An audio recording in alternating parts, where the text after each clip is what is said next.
What's up? Welcome back to the Metalhead Car Show. A little while ago, I did a video looking at the new era of the holy trinity of supercars. This traditionally being dominated by Porsche, Ferrari, and McLaren. Now, despite that's been true for the past couple decades, this past one didn't really get that much love. With Porsche bringing out a full EV, Ferrari using a hybrid six-cylinder that just was a little bit overstyled for a lot of people, and McLaren essentially making a rebadged McLaren Sabre into their W1. None of these went down that well. So despite I was excited for these back in the fall, I'm going to scrap them and say those aren't the real holy trinity for this era, but the three cars I'm going to mention are. But for now, we're going to stop dawdling and we're going to get right into it. The holy trinity of supercars. These should be supercars or hypercars like nothing else. Things that just push the boundaries and are completely berserk.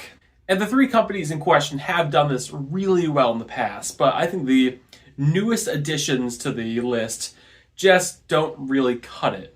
But one car that does cut it, in my opinion, is the ASM Martin Valkyrie. The Valkyrie is an LMP2 road car that makes over 1,100 horsepower, costs over $4.5 million, and sounds like this.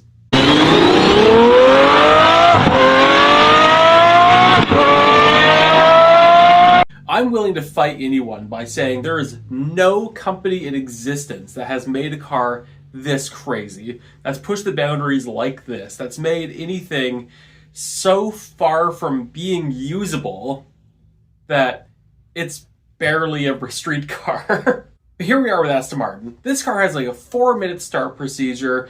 You can't do a flat tire yourself. There's only one dealership in America that'll actually deal with ASM Martin Valkyries. It revs to 11,000 RPM. It's so loud, ASM Martin recommends you have headphones on whilst you drive. And unlike almost every single other ASM Martin ever made, it's thrown luxury off to the side in favor for extreme performance. Even if the Ferrari F80 is indeed faster than the Valkyrie looks better and sounds way better than the Ferrari. It's not going to matter. Joining the ASM Martin Valkyrie is a monster coming from Sweden, and that is the Koenigsegg Jesko. The Jesko has two variants, the Absolute and the Attack. One being a top speed car and one being a track monster. The track variant comes with an enormous spoiler along with a gigantic front splitter that will make this thing go around a track as aggressively as possible. As the other has ditched a lot of the downforce in favor to make this car as slippery as possible to achieve over 300 miles per hour. That is yet to be tested, but I believe Koenigsegg can do this. I'd argue that Koenigsegg is probably one of the best car companies in the world right now, and there's just nothing they can't really do. First car brand to make a road car with hollow carbon fiber wheels. They made a 3-cylinder that made over 600 horsepower. As a brand, they probably shouldn't even exist.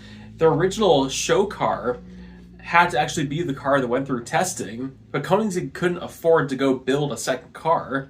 So they had their original concept car they're using for all the shows to get attention on Koenigsegg as the crash test car, and it had to do every crash test all in one day, passed on all of them, giving Koenigsegg the grant to actually go make more cars. No car company in the world has done that. The Jesko might be a bit more harsh and aggressive than the three we originally counted for the holy trinity of supercars, but I think it'll keep up with them no problem and be way, way crazier than them all the time. I've got one more car I'm going to list, and people probably won't agree with this one, but honestly, this is my video. If you disagree with me, let me know in the comments. But the last car I'm going to mention as the newest contender for the holy trinity of supercars right now is the Bugatti Trion. As when Ferrari went with a V6, Porsche went EV, and McLaren is using the same Nissan V8 they've been using for the past 15 years, Bugatti went and made an 8.3-liter V16 for the Trion. They could have just used the W16 engine like they've been using for the past while, and upped it, made more power, blah blah, all that, but no. They went and made a brand new engine, which the amount of companies actually doing that are so low right now. So the fact that they did it's insane. Not just that the Trion can be making more power than everyone else, but it's also going to be just as or more luxurious than everything else. Quality is Bugatti's game. Like, That's what they've been trying to do since the beginning. They want the car to almost outlast the owners who would actually go buy these things. And they can break. Yeah, it's a machine made by man. It can happen. But the effort and detail that goes into them is just outrageous. And unlike everyone else, they brought out just, again, a middle finger of an engine that shows just how much better they are than everyone else. This may be the controversial car, but you know what? It's way crazier than anything we had on the list originally. One of the few other cars that can make this is probably the Bugatti Utopia, but I just don't think it's as crazy as anything else I have on this list. Good runner-up, though. Anyway, that's my thoughts on the new Holy Trinity of Supercars. But I want to know, what do you think? Do you agree with my list? If not, what do you think are the new Holy Trinity of Supercars if you don't like the 3 current ones? Let me know in the comments. Thank you all so much for watching. Like, subscribe, enjoy the video scene. I tend to post a couple times a week, and I'll see you later.